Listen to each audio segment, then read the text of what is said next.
is the Pegasus Podcast, presented by Night Sports Now. UCF news, views, and a few hot takes. Now, here are your hosts, Bailey Go Knights Adams and Christian Charge On Simmons. Welcome into episode 317. Be sure you're following us on Twitter at BaileyJAdams22, at by CA Simmons, at Night Sports Now, and at Pegasus Podcast. You can also email us at PegasusPodcast@ksn@gmail.com. Christian, how you doing? Doing great. We have not done one of these in a minute. Should we get into all the back and forth of this week? we were supposed to. What was the original date? Was it Tuesday? Tuesday, yeah. And then both were my fault. Really, I kind of made one your fault, but really both of them were my fault. I think we could split yesterday. Oh, I was gonna split. I blame Tuesday on you. Someone asked me why we didn't record on Tuesday, and I blamed it on you. And then afterwards, I was like, "That's really not why we didn't record." Wait, why? That was more just You texted me Tuesday and said, "Can we do the pod tomorrow?" And I said, "Yeah." Yeah, but then you said that works out because I'm at a doctor's appointment that's an hour away, and I have to get back. And in my head, I was just like, back. That's why we're not doing it. Which wasn't my reason at all. No, so, that's not the one at all. And then yesterday was kind of, I think both days were kind of both of us. But anyway. Listen, I'm not, no, we're not moving past this yet. Tuesday was not at all my fault. Yes, I made decisions on Tuesday to not, actually, I still would have gotten home on time. I made decisions on Tuesday once we decided we're not doing the pod to take my time to get back home, and I still got home at 4:30. So yeah, so like I said, really both of us. Not on me. And then Wednesday was, I actually don't remember why Wednesday was hard for you, but I know why it was hard for me. But anyway, we got through it. We're here. It's Thursday. Basically, sorry, whoops, we accidentally, and also this is coming off a podcast we recorded like far earlier than we normally record podcasts because you were in Alabama covering the Senior Bowl. So here we are almost 2 weeks later. Whoops, our bad. We're back. Hey, guys.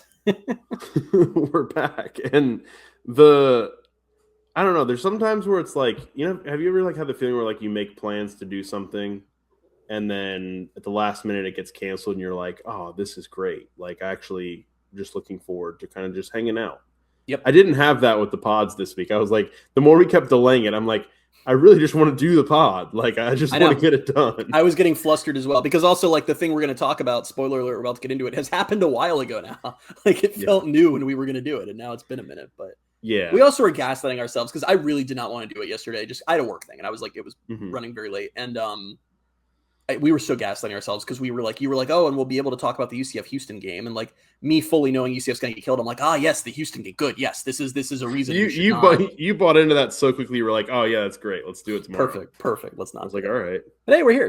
Welcome everybody. Sorry.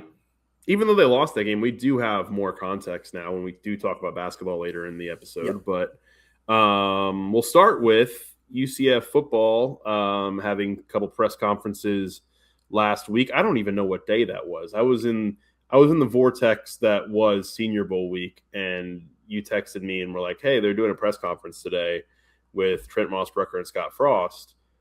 And originally I was like, oh, okay, cool. They're going to do it together. Like they're going to have a joint press conference.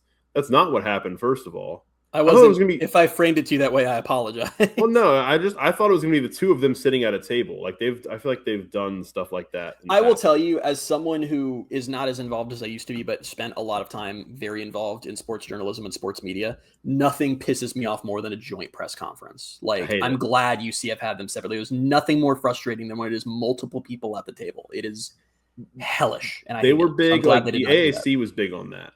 Yeah, and I know like conferences in general, I think are with that in bowl games and stuff. I think they have people come in all at the same time. But I remember specifically doing the post 2017 AAC championship game press conference, and Frost like up there about to cry because he's leaving for Nebraska, and all of his players who know he's leaving, but he hasn't really told them yet.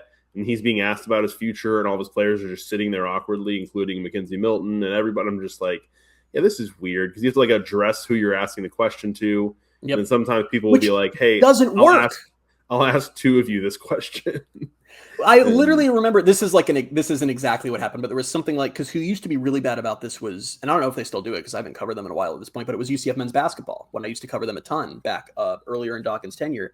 And it would be like Matt Williams and Taco Fall at the table. They would always bring out the players together. And I'd be like, hey, Matt, talk about the 3-point shooting tonight and how good that and how much of a buoy that was for the team. And he'll just look at Taco. And Taco will be like, yeah, the 3-point shooting was real. Like, I don't want a Taco quote about the 3-point shooting. I want the guy who shoots the threes. Like, it's just so frustrating. That had to be like that'd be like a bit between them, I'm sure. There was always just stuff. There was, like I said, that's an example. Like, I don't think that exactly happened that way, but there was always stuff like that where it's just like I would address a player and be like, can you tell me about this thing? And then a player I'm not talking to who has nothing to do with that thing would be like, I'd love to chime in on it. Yeah. Anyway, they did not have a joint press conference. They had separate press conferences at some point last week. I still can't recall the day it was. But yeah, I mean, we can get through some of the stuff that they both said. Where do you want to start here? At the beginning. Don't know what that means. Not sure. I wasn't expecting that question, so I don't know. Great podcasting. Why don't we just start with before the podcast? I know. I was gonna have you. All right. If this podcast is a boat, you're the captain and I'm the guy who throws coal on the fire. Like, I'm expecting you to steer. I'm more just here to get mad about stuff. But yeah, we can start somewhere. How about with the philosophy? Let's start with Mossbrucker. I think his stuff was a lot more interesting. So this is actually funny because we had just when did we have a podcast talking about why hadn't he spoken to the media? Was that maybe like 2 weeks ago? I think 2 weeks ago. Okay, I was a few weeks ago. I don't know. Oh, okay. Anyway, we had that conversation, and it's so funny because even since then, I've been seeing a lot of other schools in college football have been having their GMs, since that's become such a prominent role, sort of have these like spring post-game podcasts, not post-game podcasts, post-game pressers, excuse me, where they kind of break stuff down. So I was happy to see UCF do that as well. It was really interesting because I think we've all like wondered about what the exact philosophy was of how UCF is building its roster. And I think we've all like heard various things. And I think what's frustrating is sometimes those things conflict and we're not totally sure what the deal is. And props to Frost and really to Mossbrucker for pretty much laying it out. We got a pretty clear format of how UCF builds their rosters now. And it's pretty radically different than it was under Gus or even under Frost in the first year. And the way they described it works is that Mahadra gets the money together, which we knew that. Mahadra and his part of athletics are in charge of getting the funding together. Then Mossbrucker, and I thought this was interesting, is the one who basically creates the short list of players they're going to go after. Him and his department are the ones who are doing the hardcore scouting, both on high school players, and obviously for the sake of this conversation on transfer portal players. And they know who to go after because Mossbrucker talked about that they have in-depth conversations with Frost, with Grinch, with a lot of the assistant coaches about what they're looking for from players, what traits, what skill sets, what measurables. And they use that to then they go do the mass scouting themselves. The vibe seemed to be that Frost is doing little to no scouting on his own. He's running the team. They're dealing with that. And then they come in with a short list of players of, okay, we know we need a running backs. Here's 10 guys that we've identified that fit what we're looking for. Who are we prioritizing? And that's where Frost or the staff come in and say, we want this guy, we want that guy. And it sort of goes from there. It feels a lot more regimented and a lot more sustainable than how things, obviously last year was crazy, but even how things were working under Gus. Gus was trying to do everything. Like this is just, I mean, there was never really like SJ2, he sort of filled that role, but there was never really like a true general manager operating in their own department. This is interesting. Yeah, because I mean, even in SJ's role, I don't think he did any scouting, right? He was really just the NIL guy, wasn't he?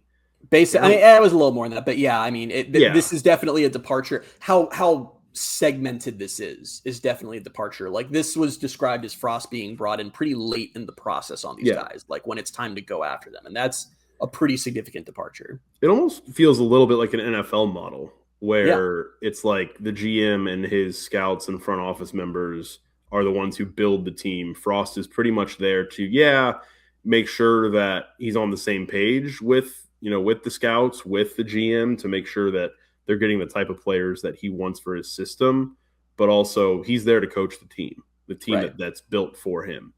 So it's very interesting. It's not at all how I thought it worked. No, I was honestly very wrong. I did not think it worked this way. I don't really know. I don't really know how I thought it worked, but it wasn't same. Yeah. I didn't have an idea in my head, but even when I heard this, like, I think just in general, I think of the whole portal and the recruiting cycles, and I'm thinking about how much, maybe not Frost doing all of it, but I was still thinking it was heavily coach based, where Trent is doing a lot of the work and a lot of the assistants are responsible for their groups, how high school recruiting has worked for all these years. And I thought that's kind of how it was still going. And so to hear Mossbrucker kind of just say, yeah, we compile this list. And I think he said, like, we have these lists of guys at the positions of need that we feel, one, that, you know, we want in the building, that are the right kind of guys, but also that we have a shot at getting on campus. Like, I think he said something along the lines of, like, when we know we are going to have a guy coming in on a visit, like, we will obviously will tell Frost, and Frost will be there for the visit and, like, be up on everything. But I don't know. It's even because, like you mentioned last year, and I know there wasn't this hierarchy last year, but I remember I want to say it was Cole Kozlowski, where we were talking about it for a couple months late, like last offseason, last summer, where we heard the story of how Frost was, like, watching his tape at Colgate, and he was like, this guy is going to be, like, our guy. And how we were like, how weird is that, like, this is the head coach, he's watching Colgate film and identifying talent. Of a linebacker. Yeah. Like, this is an offensive head coach. And so, and I remember at the time being corrected, because I always forget this, that he played safety in the NFL, which is always still so weird to remember. But yeah, so just hearing that back then, comparing it to now, where it's like he's almost like the closer. Yeah, it's such a departure, and I think I like it. Although at the same time, I don't know if I can say for sure that I like it until I guess I get a little bit more familiar with Mossbrucker, because this, again, was the first time we heard him speak. So I have nothing to go off of as far as his track record of evaluating players and building rosters, really. Well, it's funny. And I think that, my take on whether I like this or not is I'm going to wait and see how many games they win this year, and then I'll let you know. But it is interesting because what's funny is it sort of snuffs out, not completely, I'll explain why, but definitely pours some water on what's been one of our primary talking points for a year and a half now on why the Frost era 2.0 could work, and it's Frost's talent evaluation. Mm-hmm. That was his big winning thing his first time around at UCF, was that they brought in 2 recruiting classes while he was here, and it was jam-packed with future NFL players, with future UCF legends, and that never before or after has UCF replicated even one class to the level of 2 classes that Frost brought in. It was unbelievable.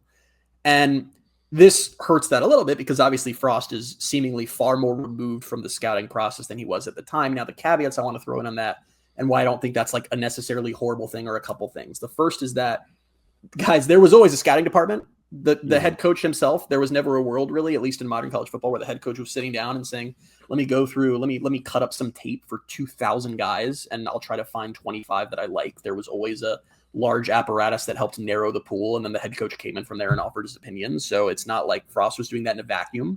And the other thing is just that not having this, I think you just have to have it in modern college football. And I know it's working a little different everywhere. And I know we're going to talk about a little bit some other things we wonder about, like hierarchy and things like that. But there were a lot of issues with the Malzahn era. Shout out Gus on retiring, by the way. This is like issue number 1 for him when he was here, was he could not figure out how to balance being the traditional offensive play calling head coach, also being all of the CEO, managing the culture of the program, meeting with boosters, trying to raise money. And then also on top of that, dealing with the constant roster churn of this guy's going to hit the portal, that guy's going to hit the portal. This guy tells me he wants $200K. This guy might only cost $150K. Like, there were stories we'd hear about that, of just like Gus being like in the weeds on the money stuff even. And it was a billion jobs, and it wasn't sustainable, and it messed up everything. And it seems like Mossbrucker's primary role, if you were to sum up, like if I was given one sentence on what is Trent Mossbrucker's role at UCF, it doesn't even seem like it's talent acquisition. It seems like it's take as much of the auxiliary stuff off of Frost's plate as possible. Take the contract negotiations off his plate. Take the establishing budgets for different position groups off his plate. Take the figuring out who he can afford out of this pool of players off his plate. Take the identifying, going through hundreds and hundreds of guys, both the high school and college level, off of his plate, and let him run the team. Let him build the culture. Let him call the plays and bring him in to close on recruiting, and to also point to, when you have 5 running backs, him point to 2 and say, those are the 2 guys I want you to go after. That seems like it's going to work to me. I don't know. It's not the worst model we've heard. We've heard some weird ones. It's definitely interesting. And yeah, I mean, it will be we'll kind of see how it plays out. But like the Gus thing is interesting because it's just like, we talked about it toward the end of his tenure. Like, he was just, for better or worse, a control freak.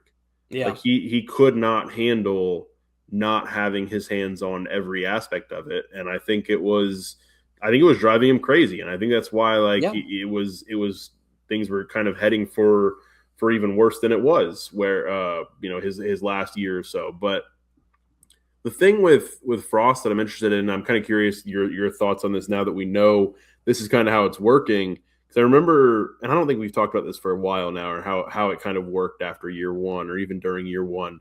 But I remember one of your big hang-ups about Frost coming back in was him being a play calling head coach, and how that's just not really how anyone does it anymore, and whether or not that was going to work. With this system in place, I feel like that's a little bit more manageable for him, right? I think significantly more manageable. And it's the situation that Gus never had and Frost didn't have last year, where it's so funny. This era of college football, it changes so rapidly. Like, we're referring to it as an era. It's really been a bunch of mini eras. Like, the sport turns over so much year to year. It's crazy to think where it was literally 5 years ago. It looks like a totally different sport. Mm-hmm. And it's just funny things that we accepted as normal at the time, literally 18 months ago, that feel insane now. Like, it's insane that a player would walk into Gus's office and go, "Coach, I need another $100,000. And that was something Gus was expected to deal with as he's watching tape of Kansas State. Like, that's crazy that there was a time where that was just acceptable. And honestly, coaches have adjusted in different ways, and college football has tried to figure out what works, and what the first wave of what worked, and it's what Gus tried at UCF and inevitably failed at doing, was the CEO model of head coaches taking a step back, letting their coordinators run the actual, a lot more heavy-handed in the game planning, calling the defense, calling the offense, running the defense, all of that. And the head coach serves more as the culture leader, as the CEO who's got his hands sort of overseeing all these different aspects of the program. And that's still working at some place. That's like Kirby Smart at Georgia. Like, that model's taken hold and is out there. The UCF model is also starting to become a thing. This is like what Oklahoma is doing, of bringing in a GM who clearly is going to have a lot of their own power and a lot of their own clout to basically take all the duties that your head coach is not an expert in, and that's what they'll do. And it frees your head coach up to do what they're good at. We saw it at UCF the first time. Scott Frost is a very good play caller. We want that offense back. And I was very skeptical when they hired him that was doable. Hearing how this is working, I can see it, because it seems like the situation with Scott Frost now is, if it's that Gus Malzahn situation where a player walks into Frost's office and says, "Coach, I need $150,000. Frost says, "Great, go talk to Mossbrucker. Go talk to Trent. That's your guy." He's like, "Hey, that office is a few doors down. Yeah. See you later." I mean, I think that's where things are now. And then basically, instead of Frost having to be in the weeds of like, "Oh my God, is this player going to leave? Is that player going to leave? Who are we going to get at running back? Do I need to get a tackle?" I don't know exactly how it works, obviously, but it sounds like Mossbrucker and his department are kind of on top of that. And they come in and say, "Hey, these are the guys, these are the positions." I mean, Frost made a comment that he said that he felt like Trent nailed kind of what they were going to end up needing to spend at different positions, and having all that nailed down. So yeah, I think it frees up Frost to do what Frost is good at. I also think that a culture is another big benefit of Frost, and I can see this model protecting culture better, because I think it was a tough situation for Gus too, where it's like, I want to teach these guys and be a mentor to them and build relationships with them. That's tough when you're also the one who has to tell them no, and tell them what they're worth. You're not this. We're not paying you that. Sorry, you're back. That's been such a thing in college football and at UCF, is when backups come up or guys come up and go, "Hey, I found out my backup's making, only $50K less than me," or something. Not even like making more. Like, why is there not more? Like, I think it frees up Frost to basically, he doesn't have to be the bad cop. He gets to just be the good cop. And I'm sure that it would not surprise me if that helps significantly with establishing the culture he wants to establish. I mean, it feels like this model lets him be more of an old school college football coach. Cannot believe 2017 is now we're calling an old school college football coach, but that is where we're at.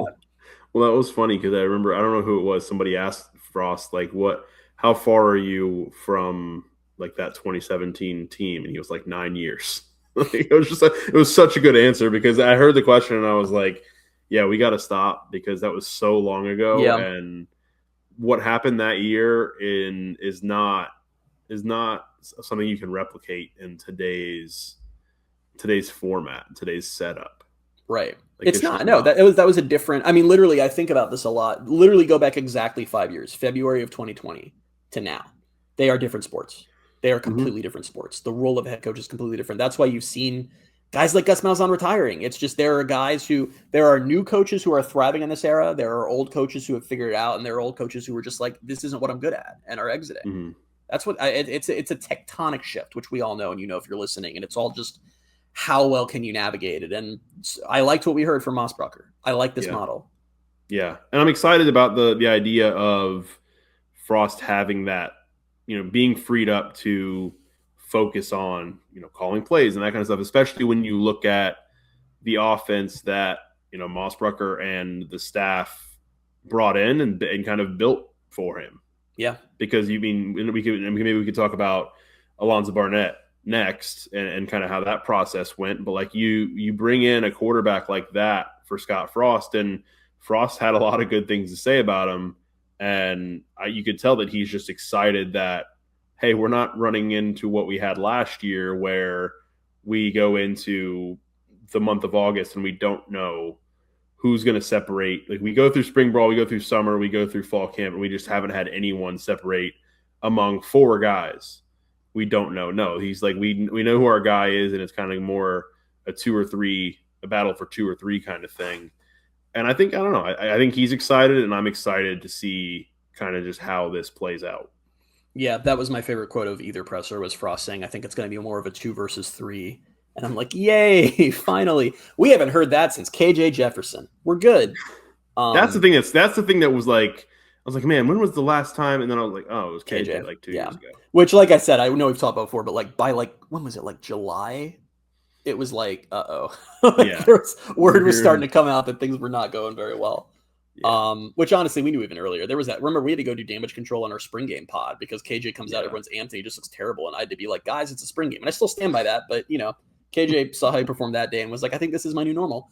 We're all really excited for Barnett. Honestly, I did think it was interesting hearing Mossbrucker discuss how they first noticed Barnett or became aware of him. And it was sort of funnily the way that fans do, is it was then there were coaching rumors around Bob Chesney leaving James Madison. And he talked about how that was a lot of their talent identification, was making a list of schools where coaches are planning to leave. And it sounds so simple, and I'm sure there's a lot more that goes into it, but it is kind of funny because that is the new world now. I mean, we've talked about that a million times, and really there are a couple different models we've seen of that. There are the ones that, it's not going to work out. Like Oklahoma State hired North Texas as coach, and you knew that North Texas's offense is following him. But it also seems like, especially if you're not, I think if you're Alabama or Ohio State, I really need to stop using Alabama for these examples because there has been at this point. But if you're like Ohio State or Georgia, someone with a ton of money, you can afford to basically just treat all of college football as your sandbox and just be like, we're going to get in touch with who we want and we'll go try to get them. But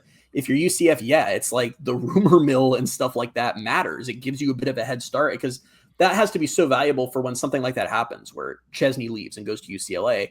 And, all of a sudden, all these JMU players on the board, UCF's done their homework on these guys. It's not like, whoa, hey, James Madison's open, let's contact these guys. They know who they're interested in. They know who fits what they're looking for. They know what they're going to go after. Yeah, and I think, like, it's especially interesting knowing the situation there because, Chesney ended up at UCLA, right? Yes. And you knew already, I think, that Nico was coming back. Yep. And it wasn't a case where Barnett was going to follow Chesney to UCLA. Right. So you already kind of had like, okay, this guy is attainable, one, and we've done the work on him too. And we could kind of just lock in and get him in for a visit. And we've talked about it and how advantageous, and they talked about it a little bit too in this press conference, how advantageous it was to get that done early and get the quarterback taken care of. I think he might have been the first player announced, right? First or second, and it was that first day.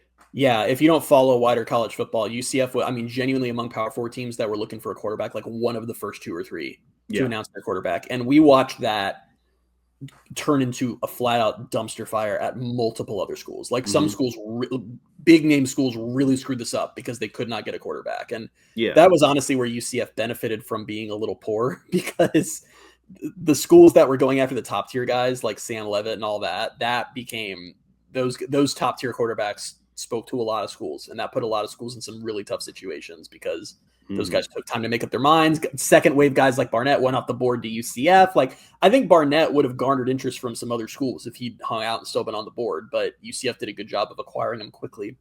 Even the Lagway situation, like, oh my God, that unfolding the way it did. Schools. Look at Miami. Yeah. Miami, who has more money than almost anybody in college football, they got to the end of the portal cycle and literally looked up and said, oh my God, we missed on all of our quarterbacks.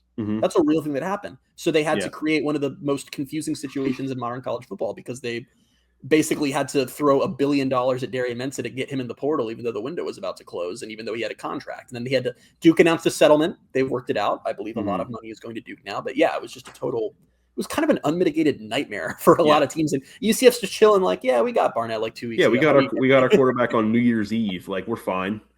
So fortunate.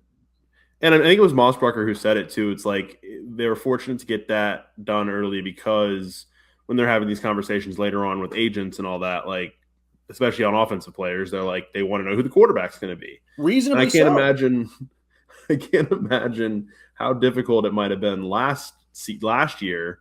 You know, when you're a wide receiver's agent or whoever's agent, and you're talking to UCF, and you're like, all right, well, who are your quarterback options? And they're like, good question. Yeah, that's a great question. I don't know. We've got Cam Fancher in the door already, but I don't know. We're also going after Taven Jackson, and yeah, I'm imagining an agent being like, so my client Dwayne Thomas would love to. This is obviously hypothetical, guys. My client Dwayne Thomas would love to live in Orlando. Who's going to be playing quarterback for you guys? And Frost is just like, do you know any? Do you have any clients who are quarterbacks? You want to bring someone with them because we're open to it. All right. Well, we've talked about a lot of very positive things because we feel about this. Should we talk about the only more alarm bell things from the press conferences? Is alarm bells too strong of a term?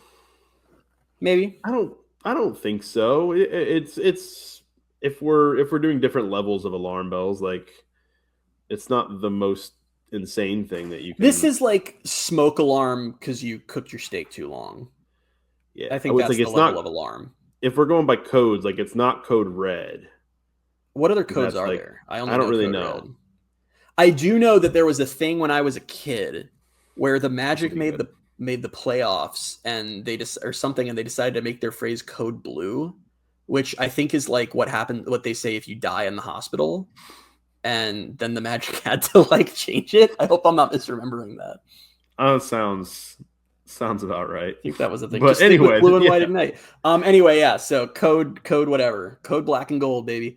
That sounds better though. It sounds good.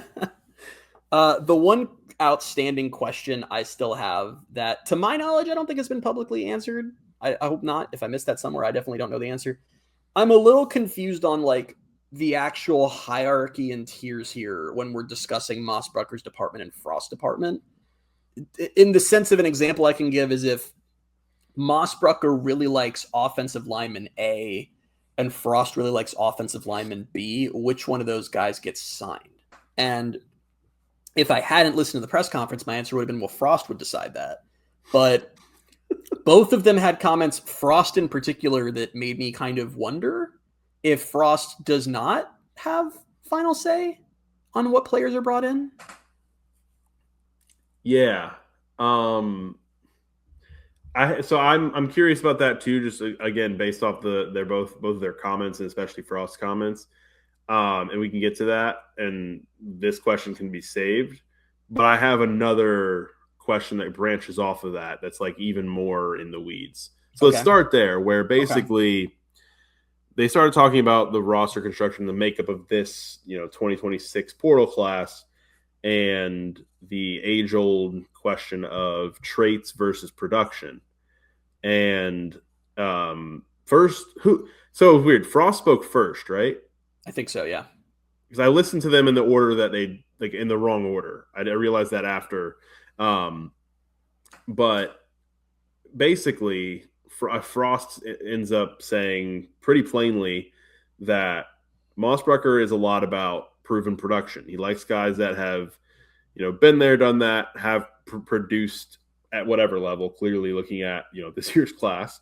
And Frost, he said, I'm more into, I still want guys with elite athletic traits. And he's saying not, I think he even said like, not that the production isn't good, but he's like, I think I find it hard to be that elite talent without those elite traits. And like, I think you said it before we got on the podcast, before we started, we saw who won the battle. Yeah. This was the talking point for a month has been proven production. And then Frost says that. It was a little weird to see UCF focus entirely on we're going to get high production players and then have the head coach come up and go, I'm not really about that. Like that was a really strange, and it was made extra weird when Mossbrucker comes up and you see whose vision is because he's hammering that point. He said that like 4 times. Yeah, we were all about finding proven talent, proven production. And I don't think there's anything wrong with that because like I said, we were pro this. We've talked extensively. We really like this portal class because of that reason. What I would love to get sorted out is there's 2 versions of this in my mind. There's the version where Frost has to be talked into these guys, and there's the version where he's told by Mossbrucker, this is who we're getting. The first one I don't care about. The second one feels like a problem. And to be fully clear, it's not a problem that we haven't seen elsewhere in college football. Oklahoma, Brent Venables does not have final say on his roster at Oklahoma. The general manager is above him in the tree and has final say on the roster. Venables is supposed to coach the roster. That's how it works in the NFL. So it's not like this is unheard of. I just feel a little iffy about it if that's what this is. We do not know if that's what this is. We don't. And that's where like I don't want to say like this is code red or this is like the worst case scenario because we don't know everything. It is just weird and it's way too early to tell, but it's just weird because I would think in most scenarios or most cases, when you're building a structure like this, you would want that kind of alignment and synergy where, although I don't know, I'm talking myself out of this. I'm wondering, like, wouldn't you want both of them to be on the same page with what they look for? But if they can make it work, it might work to UCF's benefit that they have 2 different visions, 2 different voices on the types of players that are going up, as long as they make it work. Obviously, if you're butting heads out on every player and you're like, hey, I like this guy from whatever school and he's been really, really good, but he's also 5'6", 140, and Frost is like, okay, but there's also this guy and he's a receiver who's 6'4", 240 or 210. Like, give me that guy. He's the elite athletic traits guy. And if they're like arguing about every single player, it's not going to work. But I think that differing perspectives might work out. Well, here's the thing. I agree. I think different perspectives are good. I always think it's good to have multiple viewpoints in a room. I think that any topic, any conversation can benefit from that. Where I get worried about is it's not even the disagreeing on everything. It's that there's 3 answers, like that scenario you just gave, where Mossbrucker wants this tiny little guy who just put up 1,200 yards at D2, and Frost wants the 4-star who hasn't played, but oh my God, he's 6'4", 210, fast as hell, amazing. Mm-hmm. There are 3 potential outcomes for how that argument you just made up is decided. Outcome 1 is Frost has final say, and Frost says, I've listened to you, I value your opinion, but I want you to go get 5-star guy. Option number 2 is Mossbrucker has final say, and he goes, Coach, the budget is what it is. I have to go with my gut here. This is the guy we can afford, and we like him. We're going to go get him. And option number 3 is the scariest one to me. It's not exactly clear whose decision it is. Mm-hmm. That's the scariest one to me. And we just don't know what the setup is. I can get on board with Mossbrucker having final say over Frost faster than get on board. They haven't really decided this and both report directly to Mahadra. That's where I get really worried. And like I said, this is all what you should do on a podcast, blatant speculation. We don't know, but the comments were interesting. Well, yeah, that's where, and you mentioned it, but like that's where with the Oklahoma thing in the NFL model, yes, it is the GM who's going to have the final say. I just think in most cases you are going to have that alignment on the types of players you're looking for. So I'm not even really decided on how I feel about them having those differing perspectives. Because yes, I do I agree with myself that differing perspectives are good, but on something that important and that foundational to how you're building your roster, maybe you do want the same thoughts. I don't know. I don't know how I feel about it yet. Maybe check with me next podcast. We'll talk about it. And to be fair, Frost pitched it as a very black and white issue. I highly doubt every debate was between guy who's never played and is athletic as hell and guys who start. It was probably a lot more nuanced if they have 2 guys who are kind of in the middle, and one leans more towards the traits you like, and one leans more towards he has a lot more production and is more proven, and they just kind of have to sort that out. I don't know. I would just love some clarity, and maybe it's out there and we've just missed it, but I would love some clarity on what the exact setup is. And it's going to fundamentally change how we view UCF as a program too, because if this season comes around and things don't work, let's say. Is it not working because Frost is not running an offense that's working well? Is it not working because they missed on players? Conversely, if this does work, who gets the praise? Yeah. So that's similar. It's along the lines of the question that kind of was born out of thinking about this, which is if both report to Mahajer, which we don't know. We don't know. Yeah, but just say they do. Like, do either of them have any? Do they have any sway with Terry as far as firing the other one? Like, it normally in normal NFL setup, the GM is going to be meeting with owners, meeting with ownership or football president, whatever, and discussing the coach's future. So can Mossbrucker get with Terry, and would he play a role in deciding whether or not to move on from Frost? Who hired Mossbrucker? Was it Frost or was it Terry? Or vice versa, is it, hey, this GM we're not working well together. Frost is the head coach. He goes to Terry and says, all right, we might need to find a new GM. Very curious about that. I'm not silent because I disagree. I'm silent because you've just sent my brain down the rabbit hole of all rabbit holes. I really hadn't thought about that. Yeah. Who hired him is interesting. You're right. Who, if one's not performing, who's who's the through line of the program? Yeah, Frost is leading the program, but this is a good question. So if things go poorly, does Terry just fire both of them? But this is another good question. Is there a world where Frost does not continue at UCF, but Mossbrucker does? Probably. I don't know. I don't know. It's interesting because then you would think, depending on how this works, because I need to probably stop looking at it as a direct comparison with the NFL world because it's not all. It's very close. It's very close to that. Yes, that's true. So it is. So say in this situation, Frost is fired, Frost is let go, whatever. Mossbrucker's kind of, he's still under contract, he's still waiting in the wings. Is he then a part of the negotiations and the coaching search? Because in a typical setup with the NFL, yes, the GM would be involved in that. But then you also might find, depending on the candidate and depending on their reputation or the way they operate, which you see in the NFL sometimes, a candidate might come in and say, hey, I want my own GM. I want a GM I've worked with before.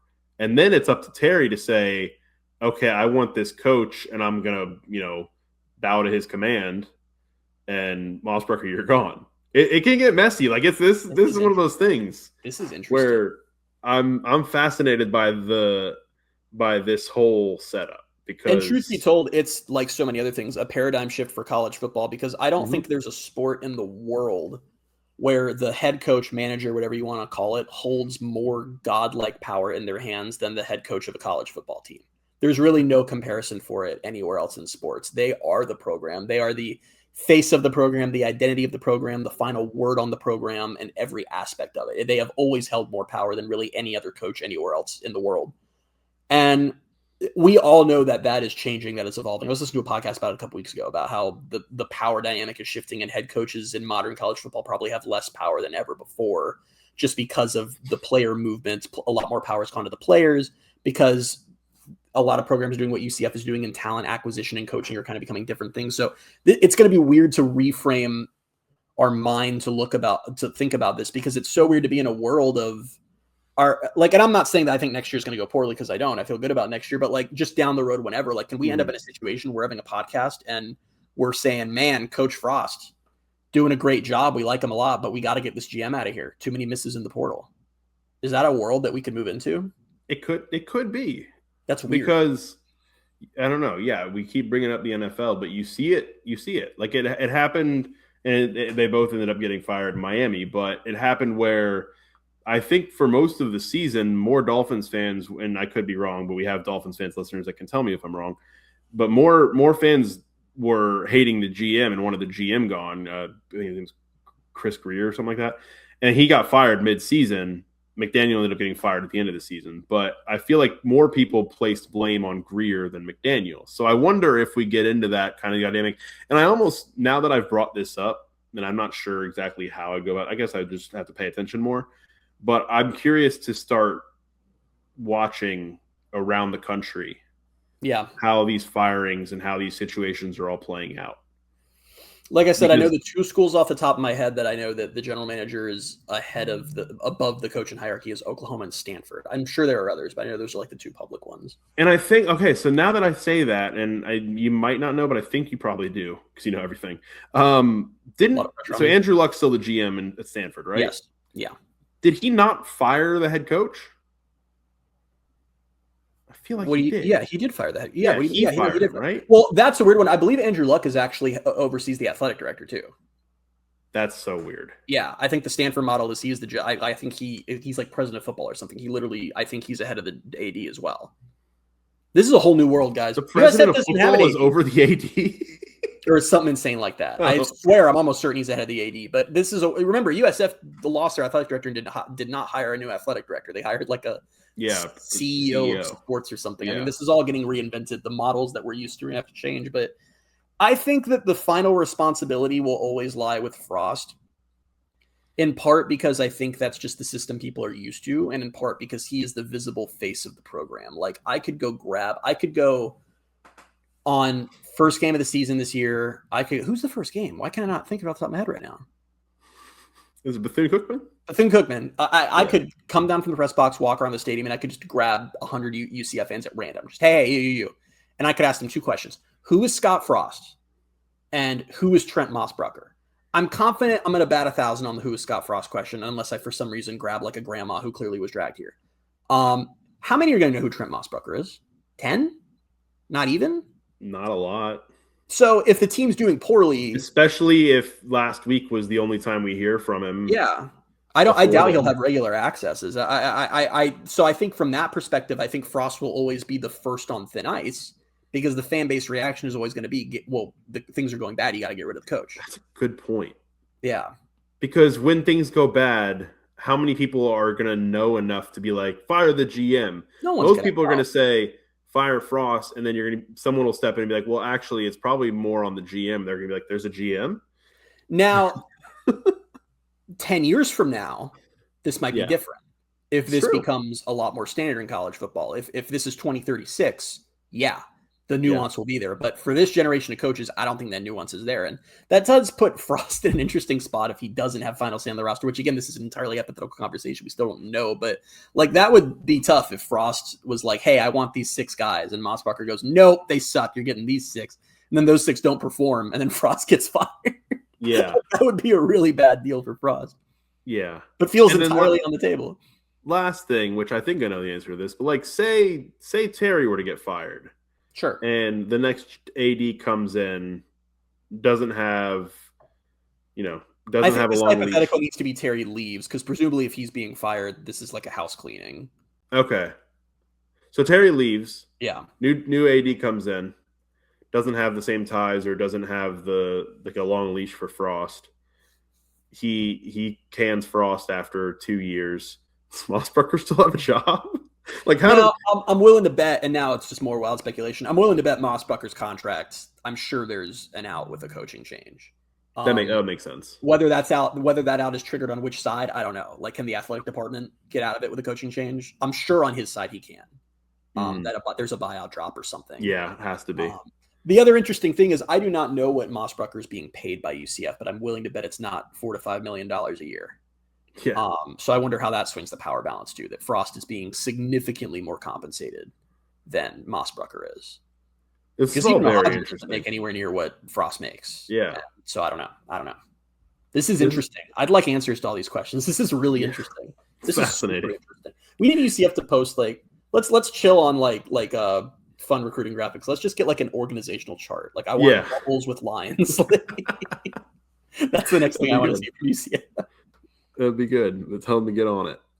Is there anything else you want to get to from the press conferences? We ended up spending more on. I thought we were going to do like 25 minutes on this and then 15 on basketball, and we're at 45 freaking minutes. For the sake of brevity, I think we're good. I think hopefully we've pretzeled all of your minds as much as we've pretzeled ours. I'm gonna be trying to fall asleep tonight. I'm gonna be thinking like, well, then what happens if this happens? I'm just gonna draw like connecting lines in my head. Like I said, the only answer I'm genuinely terrified of is if Mossbrucker is ahead of Frost, fine. If Frost is ahead of Mossbrucker, fine. The answer that terrifies me is that they haven't figured that out.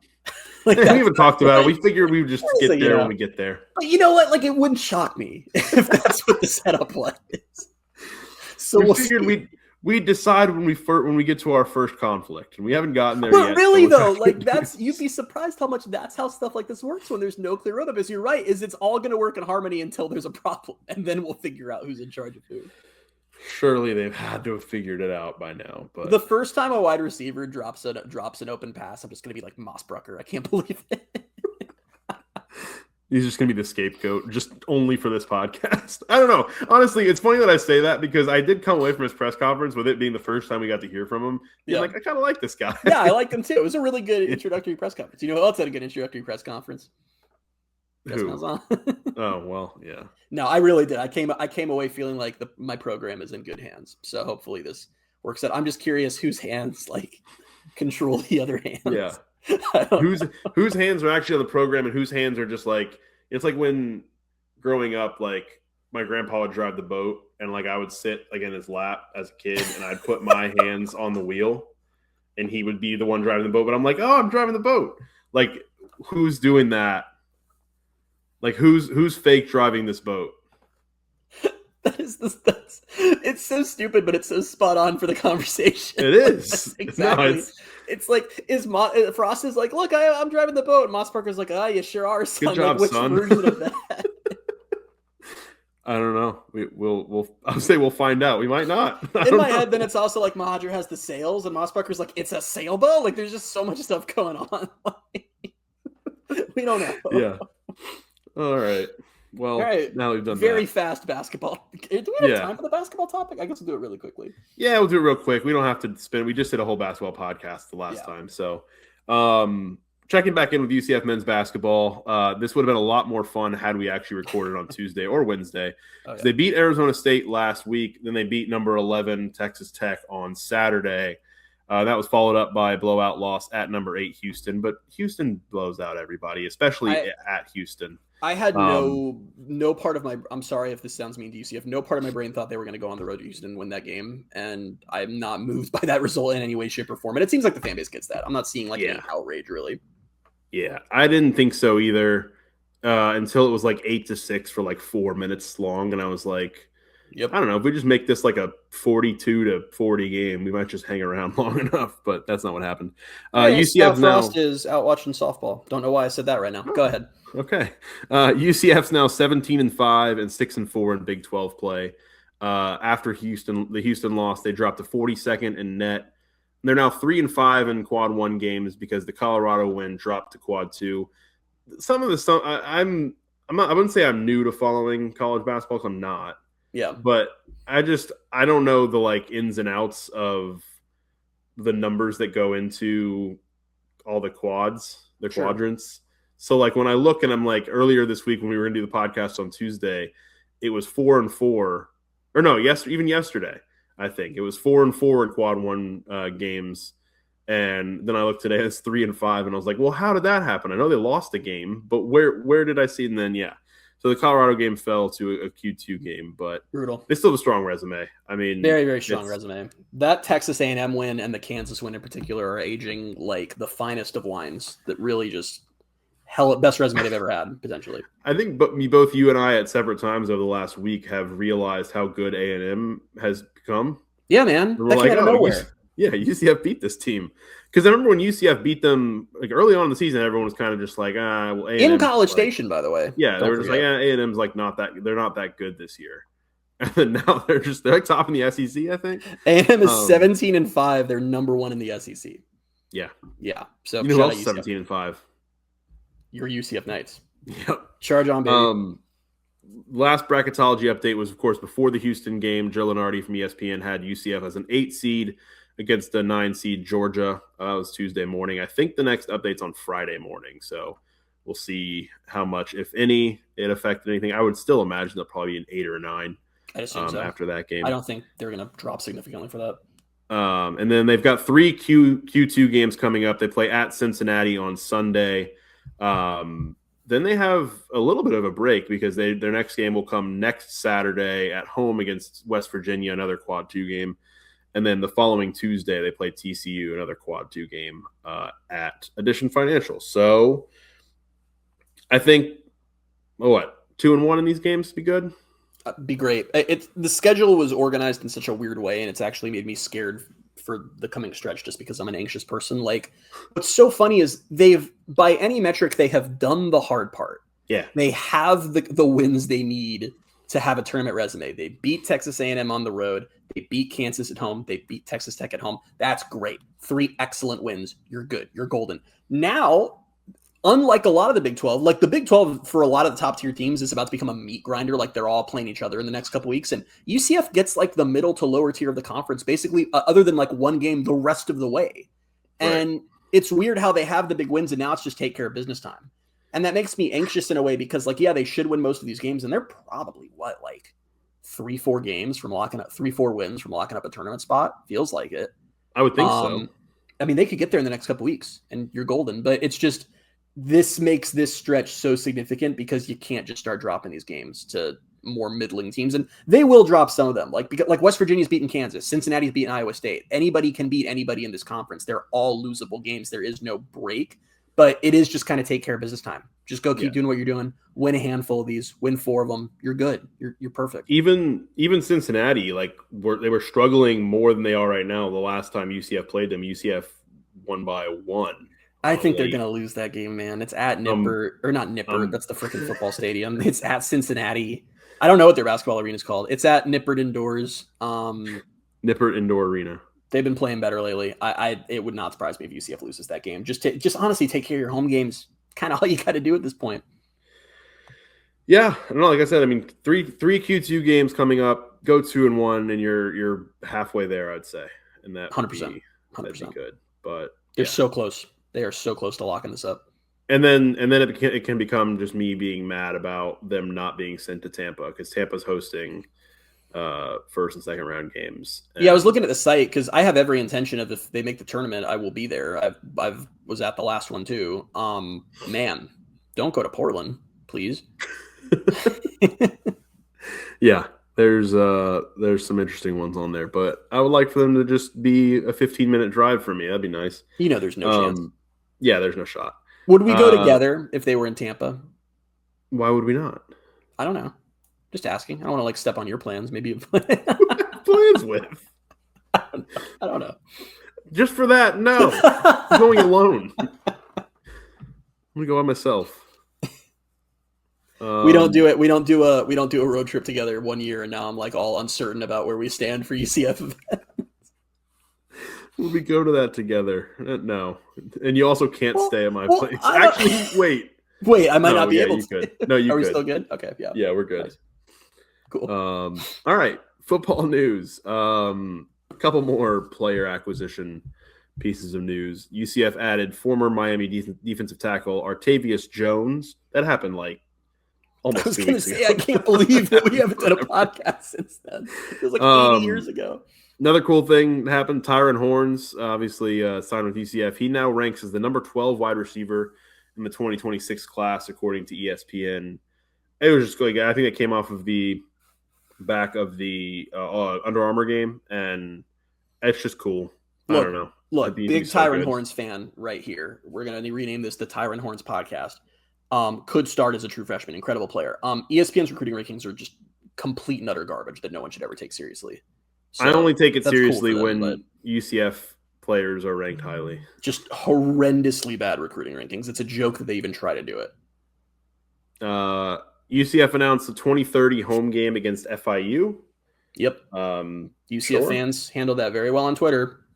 Yeah. Some of you guys are just so stupid, it blows my mind. I really don't know how many times we have to do this. I almost texted you UCF the other day. Posts a schedule that nothing new, no new information. We know all of this. And everyone's like, oh my God, they're playing like UT Martin. Yes, this is how it works in the Big 12. You get 3 non-con games. You play 1 P4, you play a G5, you play an FCS. Do you know who else does that?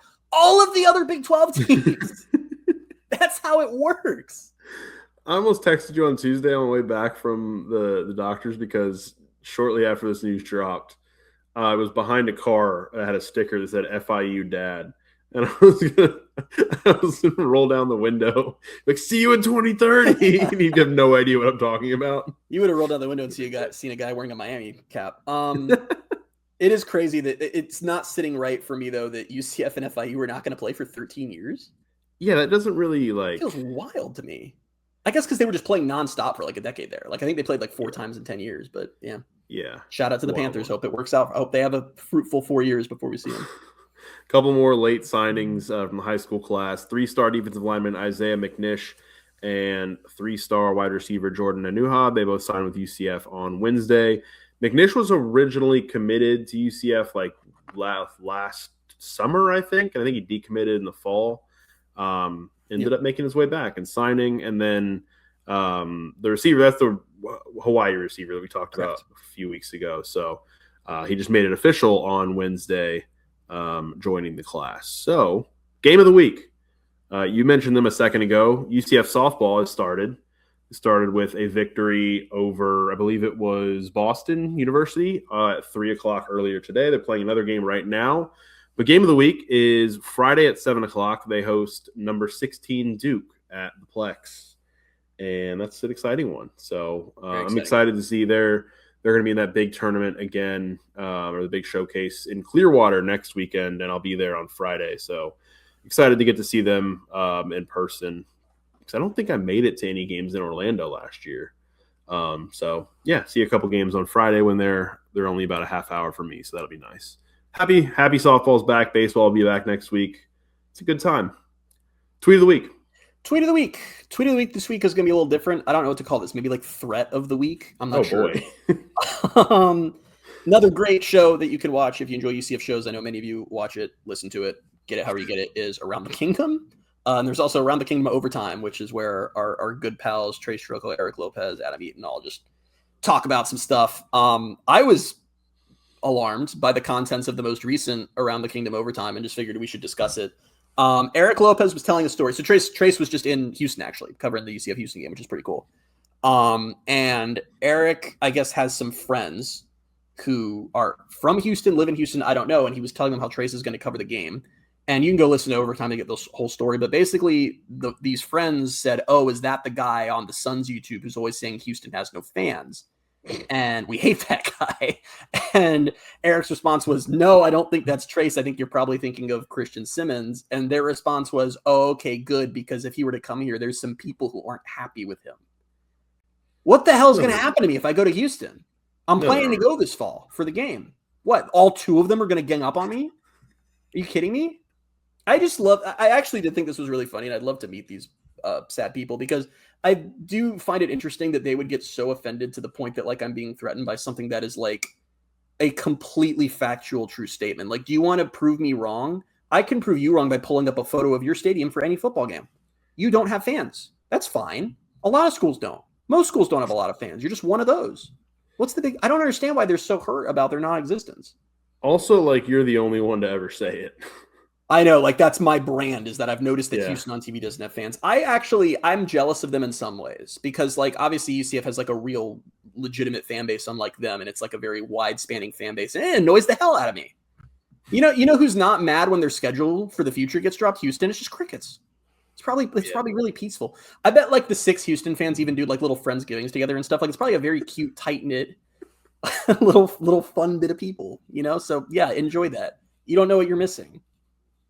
It's probably really cool to be watching your team play a football game and also be able to just have like basically picnic level volumes of conversation. Like, that's probably really relaxing. Think how much more healed the ears are of Houston fans that they've never heard noise. Like, really, they've got it made. Never heard noise. Never been in a parking jam. Game ends, they walk right to their car. They're out of there in a heartbeat. It's just them and the 3 other cars leaving. Like, they have it made. You guys are living your best life. I don't get why you're upset. You're digging a deeper and deeper hole with these 4 people. All you have to do to prove me wrong is show me go to a football game. Oh, right, you can't because you don't exist. Whoops. What if, like, I think it was the Eagles. I mean, I don't know. All these, this is more of a soccer thing, like the TIFO, or like that has like they hold up the like square cards or whatever, and it spells something out. What if it's like they actually pack a game next year and there spells out just like, take that, Christian. See, Christian, we do have fans. The only way they're packing a game next year is if they play on Texas's bye week. So I'm really not worried about it. I'm really not worried about it. Oh, yeah, that was it. All right. Let's get out of here before you, I don't know, before you do anything else. We'll be back next week with episode 318. Until then, you can find us on Twitter at BaileyJAdams22, at @ByCASimmons, at Night Sports Now, and at Pegasus Podcast. Thank you guys so much for being with us, and we will talk to you soon. Bye, everybody.